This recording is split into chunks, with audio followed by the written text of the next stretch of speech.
In this video, we are going to deal with Coulomb's law tutorial questions. These questions will be based on first year university physics. Please note, all the questions are in the description box.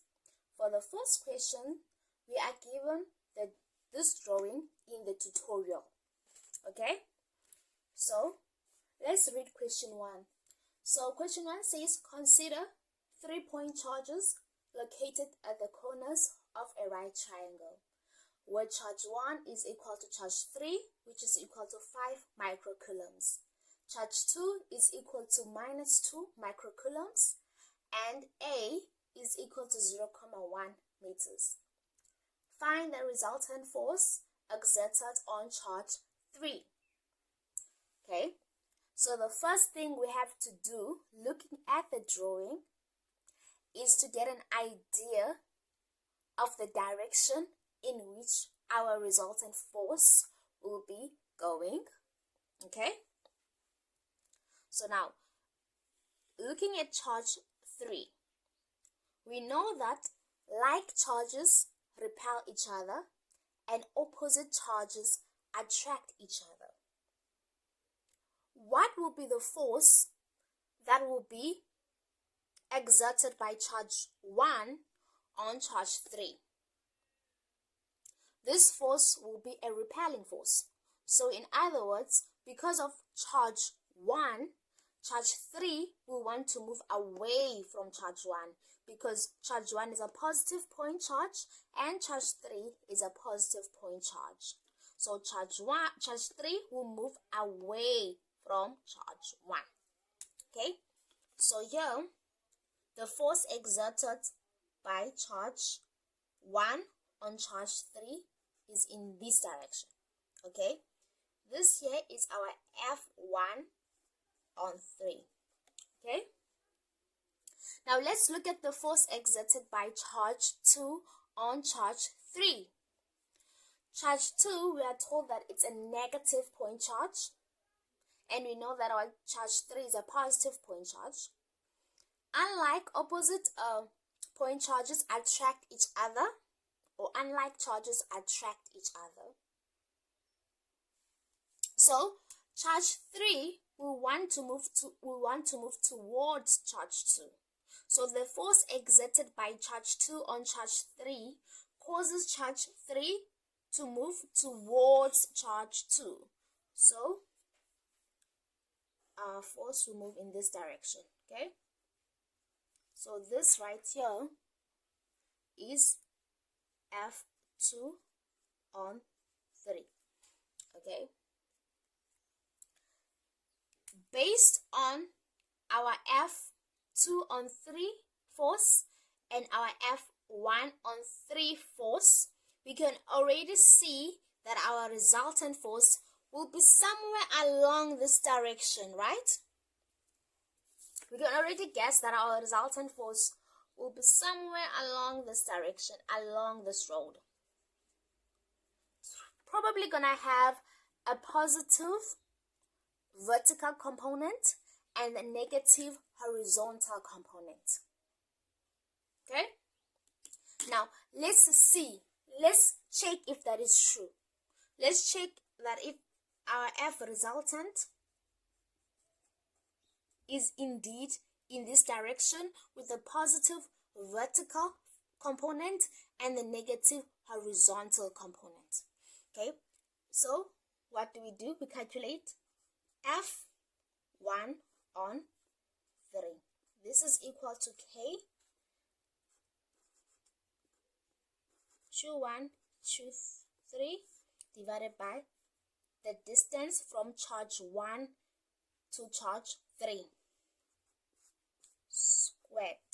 Okay, this is our Coulomb's law equation formula. Sometimes the K here is equal to is a constant. The K here is a constant, and it's also equal, some textbooks write it as 1/4 pi epsilon naught. This and this is the same thing. They are both Coulomb's constant. Okay, so this is called Q1 charge 1 charge 3 divided by R1 3. The distance between charge 1 and charge 3 squared. This is equal to 9 times 10 to the power of 9. This is equal to this. Okay, which is equal to this is equal to this value. Okay, and then our charge 1, we are told that it's equal to 5 microcoulombs. Now micro is equal to 10 times 10 to the minus 6. Okay, and then charge 3, we are told is also equal to 5 microcoulombs. So that is also equal to 5 times 10 to the power of minus 6 divided by the distance between charge 1 and charge 3. This distance is equal to square root 2 times A. We are told that A is equal to 0.1 meters. Square root that. And then we get F1 on 3 is equal to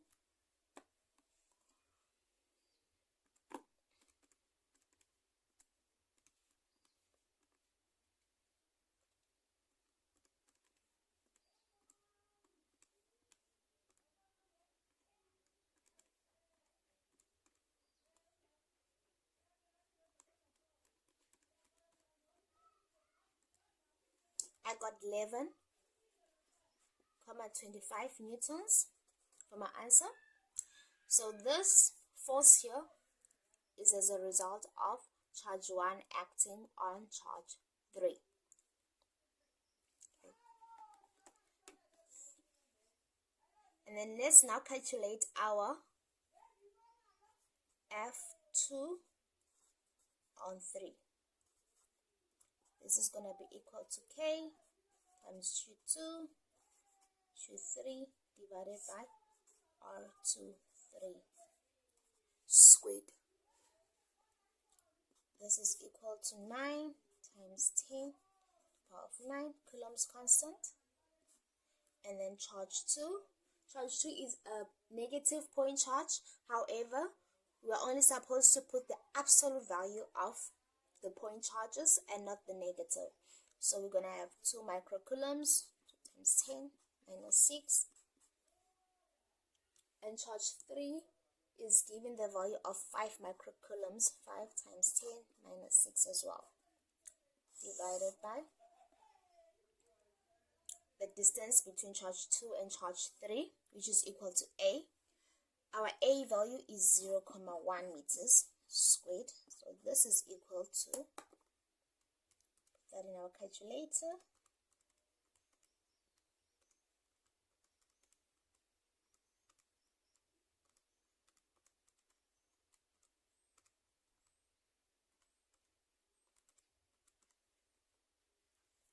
equal to 9 newtons. So this is this force right here.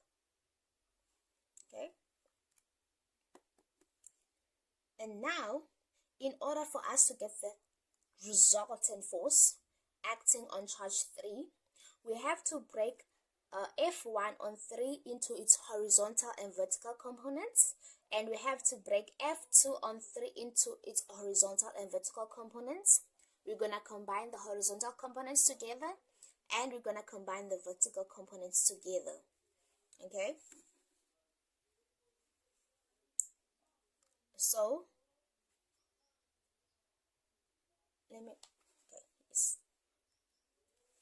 first thing I want to do, I want to just deduce the angles. Okay, so we were told that this is a right angle triangle.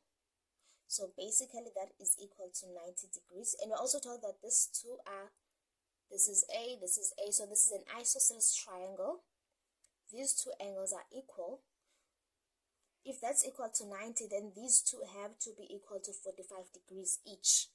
Okay, so we can both agree that here we're going to say this is our alpha, right? This is alpha, then this is also equal to alpha, where alpha is equal to 45 degrees.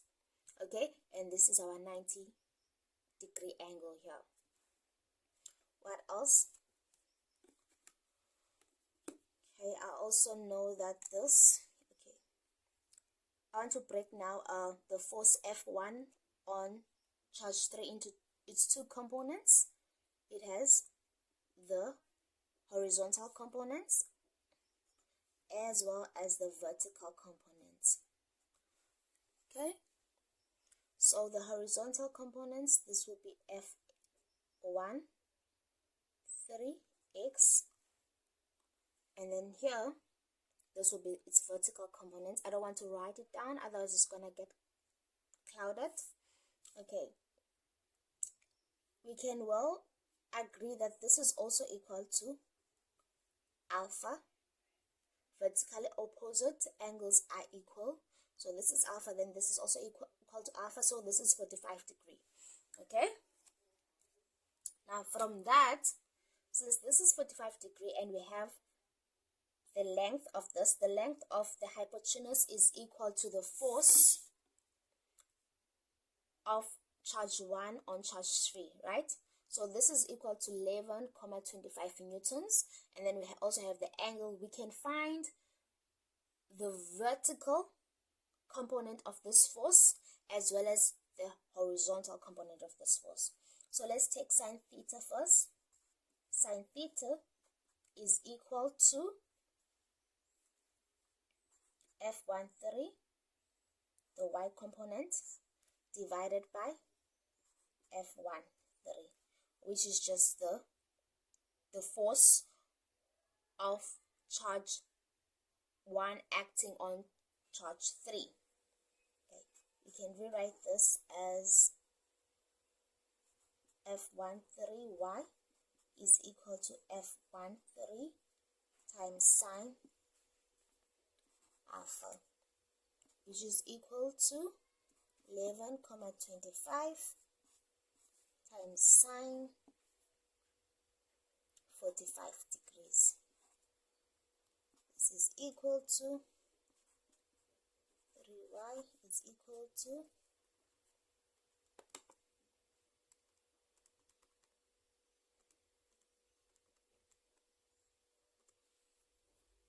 7,95 newtons. Similarly, our F13 horizontal component is equal to F13 cos alpha, which is equal to 25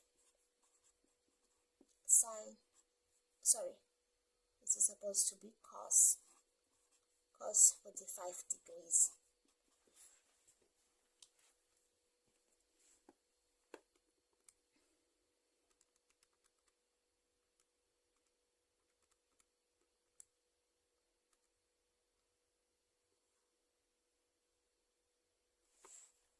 So it's the same. This is also equal to 7,95 newtons.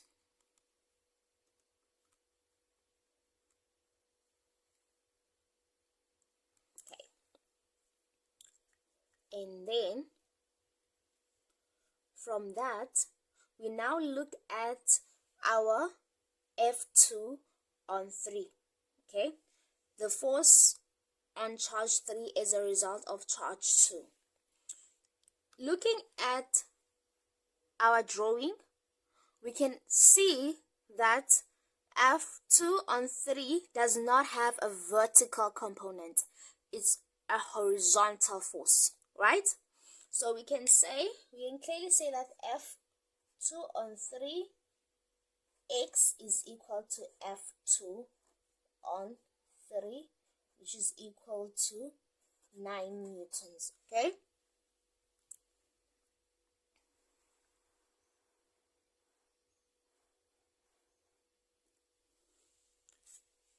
now we're gonna add the horizontal components together and the vertical components together. So our resultant force vertically, so our Fy is gonna be equal to F13y plus F23y. This is gonna be equal to 7,95 newtons plus this one is equal to 0. as we said, our F2 on 3 force does not have a vertical component, so this is 0 newtons. So our vertical horizontal force is equal to 7.95 newtons. And then our horizontal resultant force is equal to F13x plus F23x, which is equal to 7.95 newtons plus 9 newtons. This is equal to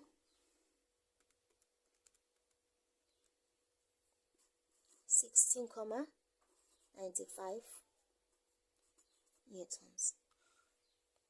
Sorry, I just did a mistake. Now, based on the drawing, F13 is positive, however F23 is negative. Okay, so they are going on totally opposite direction. In other words, we're supposed to subtract minus 9. Here, this 9 here is not positive, it's a negative 9. Okay, so it's going on this direction, whereas, so if we take the forces going on the right side as positive forces and the forces going on the left side as negative forces, then we're going to have 7.95 minus plus minus 9. So we're supposed to have 7.95 plus minus 9, which is, scratch that, minus 1.05 newtons. Okay, always bear that in mind, keep that in mind, please. So our resultant force acting on charge 3 because of charge 1 and charge 2 is equal to minus 1.05 in the horizontal component plus 7.95 the vertical component in newtons.